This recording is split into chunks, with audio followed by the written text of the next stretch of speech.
조 바이든 대통령이 수조 달러를 쏟아붓고 있는 바이드노믹스에 올인하고 있지만 유권자들은 냉담한 반응을 보이고 있습니다. 미국을 포함한 세계 경제가 올해 불경기에 빠질 가능성이 낮아졌다고 IMF 국제통화기금이 전망했습니다. 미국 대도시들의 주택가격이 월간으로는 오른 반면 연간으로는 하락하는 혼조세를 보이고 있습니다. 기후변화로 인해 용광로 폭염을 겪고 있으며 수십 배 자주 발생하고 오래가고 있는 것으로 새 연구 결과 밝혀졌습니다. 미국의 남녀 임금 격차가 많이 좁혀져 남성 1달러당 여성 84센트를 받고 있는 것으로 나타났습니다. 여러분 안녕하십니까? 워싱턴 뉴스 투데이입니다. 조 바이든 대통령이 수조 달러를 쏟아붓고 있는 4대 입법으로 경제 위기를 극복하고 미국 경제를 살리고 있다며 바이드노믹스에 올인하고 있습니다. 그러나 미국의 유권자들은 바이든 경제 정책에 낙제점을 주면서 냉담한 반응을 보이고 있어 그 원인을 찾아내 재선전에서 유권자들의 마음을 잡을 수 있을지 주목되고 있습니다. 한면태 기자가 보도합니다. 국정운영과 재선을 위해 조 바이든 대통령은 자신의 경제정책과 입법, 행정으로 미국 경제 불경기 위기를 극복하고 경제를 살리고 있다며 이른바 바이드노믹스에 올인하고 있다고 월스트리트저널이 보도했습니다.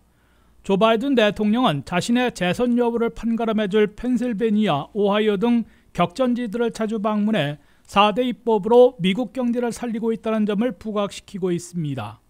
바이든 대통령은 취임 한 달뿐 만인 지난 2021년 3월 초 팬데믹에 대처하기 위한 1조 9천억 달러짜리 미국 구조개혁법을 시작으로 그해 11월에는 10년간 1조 2천억 달러를 투자해 미 전역의 사회 기반 시설을 개선하는 인프라 투자법을 성사시켜 현재 집행하고 있습니다. 2022년 8월에는 2,800억 달러를 투자하고 4,900억 달러의 민간 자본을 유치한 반도체 과학법, 그리고 5,600억 달러를 투자하는 인플레이션 감축법의 에너지 전환책을 마련해 시행하고 있습니다. 백악관은 바이든 대통령 취임 이래 1,300만 개의 일자리를 증가시켜 팬데믹과 불경기 위기를 극복하고 성장을 이어가고 있다고 강조하고 있습니다. 올 상반기 6개월간 167만 개의 일자리를 창출하며 제조업에서 80만 개, 클린 에너지 직중에서 30만 개를 늘려 미국의 제조업을 부활시킨 데 이어 반도체 생산, 클린, 그린 에너지의 일대 전환을 추구하고 있다고 바이든 백악관은 밝히고 있습니다. 앞으로도 도로와 교량 등 사회 기반 시설 개선을 위한 3만 5천 개 프로젝트를 추진하고 있어 10년간 1,500만 개나 되는 일자리를 창출하고 반도체 미국 생산과 전기차 생산 시설, 배터리 공장, 태양열과 풍력 시설 등에서 수백만 개씩의 고임금 조합을 만들어낼 것으로 백악관은 부각시키고 있습니다. 하지만 CNBC를 비롯한 미 언론들의 경제 여론조사에서는 바이든 경제에 대한 지지율이 37%대 불신율이 58%로 유권자들이 상당히 냉담한 반응을 보이고 있습니다. 미 유권자들은 근래 들어 물가가 진정됐다고 하지만 대부분은 2년간이나 고물가에 고금리 고통까지 이중고를 장기간 겪어왔고 렌트비를 비롯한 주거비, 식료품 가격, 서비스 가격 등 체감 물가는 아직도 높아 가계 생활이 나아지지 않고 있다고 반박하고 있습니다. 살림살이가 나아졌다는 미국민 여론은 20%에 불과하고 그저 그렇거나 나쁘다는 의견이 79%나 되는 것으로 조사됐습니다. 여기에 상당수 유권자들은 바이드노믹스를 지탱하는 4대 입법으로 돈을 너무 많이 풀면서 일부에겐 지나치게 퍼주기 함으로써 40년 만에 물가 급등을 초래한 주범의 하나로 꼽고 냉랭한 반응을 보이고 있는 것으로 해석됩니다. 조 바이든 대통령이 앞으로 남은 1년 반 동안 자신의 경제정책과 경제입법, 행정력으로 미국 경제를 살려내고 있음을 입증해 냉랭해진 유권자들의 마음을 녹이고 부여잡아 재선에 성공할 수 있을지 주목되고 있습니다. WKTV 뉴스 한면택입니다. 미국을 비롯한 세계 경제는 위험 요소가 남아있지만 전망이 석 달 전보다 밝아져 올해 불경기에 빠질 가능성이 낮아졌다고 IMF 국제통화기금이 새 경제전망 보고서에서 밝혔습니다. IMF는 올해 세계 경제의 성장률은 3%, 미국은 1.8%는 될 것으로 올려잡으면서 불경기 가능성이 낮아진 것으로 내다봤습니다. 안혜린 기자의 보도입니다.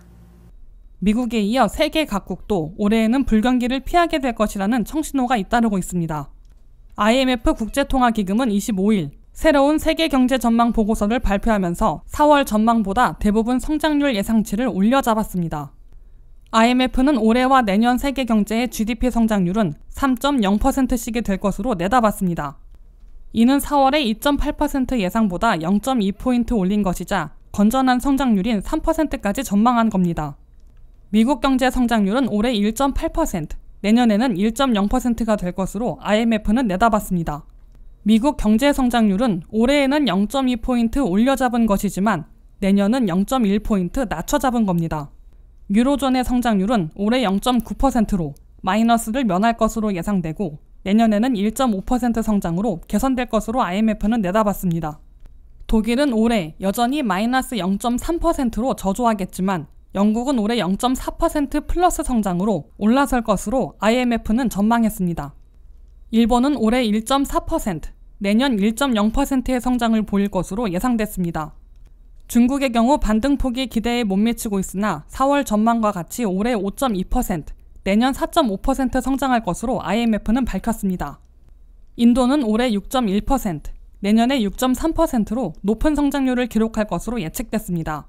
브라질은 올해 2.1% 성장으로 4월에 비해 1포인트 이상 올려잡았으나 내년에는 1.2%로 0.3포인트 낮춰잡았습니다. 우크라이나와 전쟁을 계속하고 있는 러시아의 올해 성장률은 1.5%, 내년에는 1.3%로 모두 마이너스 성장을 면해 지구촌의 불경기를 부채질하지는 않을 것으로 IMF는 내다봤습니다.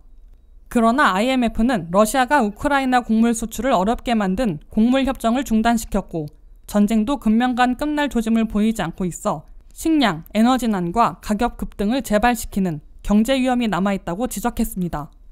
또한 중국이 팬데믹 제한 조치 전면 해제 이후에도 수출이 부진하고 국내 부동산 시장 침체와 지방정부 부채 급증 등으로 경제 회복이 매우 더디게 진행돼 세계 경제의 급반등도 기대에 못 미치고 있다고 IMF는 분석했습니다. WKTV 뉴스 안혜련입니다. 미국 대도시들의 주택가격은 월간으로는 대부분 오른 반면 연간으로는 상당수 떨어지는 혼조세를 보이고 있습니다. 5월에 미국 내 주택가격은 전달보다는 0.7% 올라가며 올 들어 5달 연속 상승했으나 지난해에 비하면 하락한 지역이 많은 것으로 나타났습니다. 미국의 주택시장에선 거래가 줄어도 공급난으로 집값은 올라가는 현상을 보이는 데 이어 주택 가격도 전달보다는 연속 오르고 있으나 전년에 비하면 떨어진 곳도 많이 있는 혼조세를 보였습니다. S&P 코오로지 케이스 실러가 공개한 5월의 대도시 주택 가격에 따르면 전달보다는 0.7% 올라 올 들어 5개월 연속으로 오름세를 이어갔습니다. 그러나 1년 전에 비하면 0.5% 떨어진 수준을 보였습니다. 주택 가격이 0.5% 하락한 것은 2012년 이래 11년 만에 가장 많이 떨어진 수준입니다. 10대 대도시들의 주택가격은 전달보다는 1.5% 올랐으나 전년보다는 1% 떨어졌습니다. 20대 대도시들의 주택가격은 전달보다는 같이 1.5% 올랐으나 전년보다는 1.7% 낮은 수준입니다. 더욱이 지난해 집값이 지나치게 올랐던 지역에서 현재 마이너스를 기록하고 있는 것이어서 지역별로 큰 차이를 보이고 있습니다. 시카고는 전달보다 2.3%, 전년보다는 4.6% 올라 가장 많이 오른 도시로 꼽혔습니다. 클리블랜드는 전달보다 2.7%, 전년보다 3.9% 올랐습니다. 뉴욕시는 전달보다 1.9%, 전년보다는 3.5% 비싸졌습니다. 마이애미는 전달보다 1.2%, 전년보다 3.4% 오른 수준입니다. 애틀란타는 전달보다 0.9%, 전년보다 2.1% 올랐습니다.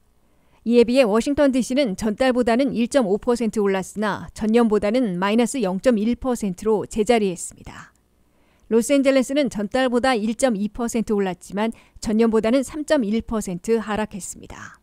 달라스는 전달보다 1.6% 올랐으나 전년보다는 3.8% 떨어진 수준입니다. 덴버는 전달보다 0.7% 올랐지만 전년보다 4.9% 하락해 있습니다. 반면 피닉스는 전달보다 0.9% 올랐으나 전년보다는 7.6% 떨어진 수준입니다. 라스베가스도 전달보다 0.9% 올랐지만 전년보다는 7.8% 하락했습니다. 더욱이 샌프란시스코는 전달보다는 1% 올랐으나 전년보다는 무려 11%나 떨어졌습니다. 시애틀은 전달보다는 1.9% 올랐지만 전년보다는 가장 큰 폭인 11.3%나 하락한 수준을 보였습니다. 기후변화로 인해 미국의 3분의 1, 남부 유럽, 중국 등지에서 용광로 폭염을 겪고 있는 것이며 수십 배 자주 발생하고 오래가고 있는 것으로 새 연구 결과 밝혀졌습니다. 기후변화 때문에 수백 년 만에 한 번 겪을 폭염이 현재 지구촌을 뒤덮은 것이며 앞으로도 5년 내지 15년마다 한 번씩 발생하게 될 것으로 경고되고 있습니다. 안혜린 기자입니다. 미국 남서부, 남부 유럽, 중국 등지에서 고통을 안겨주고 있는 용광로 폭염은 지구온난화, 기후변화에 따른 것이라는 추측이 널리 퍼져 있으나 새로운 연구 결과 수치로 비교되고 있다고 CBS 뉴스가 25일 보도했습니다. 온실가스의 누적으로 지구의 온도가 올라가는 지구온난화, 그에 따른 기후변화가 없다면 각 지역에선 이번과 같은 용광로 폭염을 겪지 않았을 것으로 CBS 뉴스는 전했습니다. 휘발유와 석탄, 천연가스 등 화석연료를 연소시켜 이산화탄소 등을 뿜어내므로 온실가스가 누적되고 그로 인해 지구의 온도가 올라가고 있습니다. 중국은 화씨 1.8도, 섭씨 1도 더 뜨거워졌습니다. 미국과 멕시코 등 미주 대륙은 화씨 3.6도, 섭씨로 2도 올라간 것으로 나타났습니다. 유럽은 화씨 4.5도, 섭씨 2.5도 더 올라갔습니다. 이 때문에 이 같은 온실가스, 지구온난화, 기후변화가 없었더라면 미국의 남서부 지역에선 현재와 같은 폭염은 겪지 않았을 것으로 CBS 뉴스는 지적했습니다. 유럽 남부인 스페인, 이탈리아, 그리스 등지의 폭염도 없었을 것으로 이 방송은 전했습니다. 중국에서는 250년 만에 한 번 발생했을 폭염을 기후변화 때문에 겪고 있는 것으로 나타났습니다. 지구온난화, 기후변화로 중국은 앞으로 5년마다 폭염과 그에 따른 악천후에 직면할 것으로 새 연구 보고서는 내다봤습니다. 유럽 남부에서는 10년마다 한 번씩 기상이변에 시달릴 것으로 예상됐습니다. 미국 멕시코 지역에서는 15년마다 한 번씩 용광로 폭염을 겪을 것으로 지적됐습니다. 더욱이 온실가스를 산업화 이전으로 감축해 나가는 기후변화 대책을 조속히 실행하지 않으면 용광로 폭염과 집중폭우, 극한의 가뭄 등 기상이변을 더 자주, 더 많이 가혹하게 겪게 될 것으로 CBS 뉴스는 경고했습니다. 조속히 기후변화 대책을 실행하지 않으면 지구의 온도가 화씨 3.6도, 섭씨로 2.5도 더 올라가 2년 내지 5년마다 폭염과 극한, 가뭄과 홍수 등 기상격변에 시달리게 될 것으로 경고되고 있습니다. WKTV 뉴스 안혜린입니다. 미국에서 남녀 간 임금 격차가 아직 존재하고 있으나 40여 년간 22% 좁혀져 현재 남성 1달러당 여성 84센트를 받고 있는 것으로 나타났습니다. 연방정부가 처음 추적을 시작했던 1979년에는 1달러당 62센트에 불과했다가 10년 전에는 78센트로 좁혀졌고 현재는 84센트로 개선된 것으로 집계됐습니다. 미국에서도 풀타임으로 같은 일을 하는 경우 남녀 간 임금 격차가 있으나 갈수록 좁혀지고 있는 것으로 CBS 뉴스가 보도했습니다. 연방노동부가 발표한 남녀 간 임금 격차를 보면 2023년 현재 남성이 1달러를 받을 때 여성은 84센트를 받고 있습니다.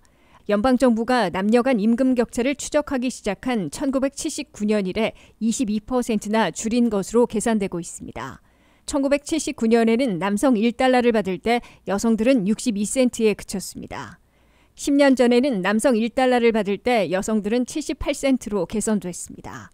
여성 근로자들이 학력이 높아지고 자녀를 늦추면서 자신의 경력에 더 집중하게 되면서 임금도 많이 올라 남성 근로자들과의 격차도 줄이고 있는 것으로 CBS 뉴스는 분석했습니다. 여기에 팬데믹을 거치면서 여성 인력이 압도하고 있는 분야에서 수요가 급증한 것도 개선 요인의 하나로 꼽히고 있습니다. 팬데믹 기간 중 간호사, 약사 등 헬스케어 직종에서 여성 전문직들이 크게 늘어나고 이들이 대체로 높은 연봉을 받고 있기 때문입니다. 이 기간 중에 화이트칼라 직종에서 대거 도입됐던 재택근무와 종료 후에도 3일 출근, 2일 재택 등 하이브리드 근무가 지속되면서 아직도 육아에 신경 쓰고 있는 여성 근로자들에게 직장과 가정의 균형을 맞출 수 있는 유연성을 제공한 것으로 분석됩니다. 사회 규범의 변화를 보이는 것도 한 요인으로 꼽히고 있습니다. 자녀 보육에 신경 쓰는 남성들이 늘어나는 반면 남성이 압도하던 건축과 컴퓨터 등의 직종에 도전하는 여성들이 크게 늘어나고 있습니다. 게다가 젊은 층일수록 새로운 사회상이 퍼져 있어 남녀 간 임금 격차는 갈수록 좁혀지고 아예 없어지는 날이 도래할 것으로 예상되고 있습니다. 16세에서 24세 사이의 젊은 층에서는 남녀 간 임금 격차가 더 적은 것으로 관측되고 있습니다. 정부 차원에서도 유급 가족 휴가를 도입하고 자녀 보육 지원을 확대하면 남녀 간 임금 격차를 더 좁히고 더 빨리 없앨 수도 있을 것으로 CBS 뉴스는 내다봤습니다. 바이든 민주당이 더 나은 미국 재건 법안에서 미 사상 처음으로 유급 가족휴가 제도를 도입하고 차일드 텍스 크레딧을 되살리려 시도했으나 실패한 바 있습니다. 이상으로 워싱턴 뉴스투데이를 마치겠습니다. 시청해주신 여러분 고맙습니다.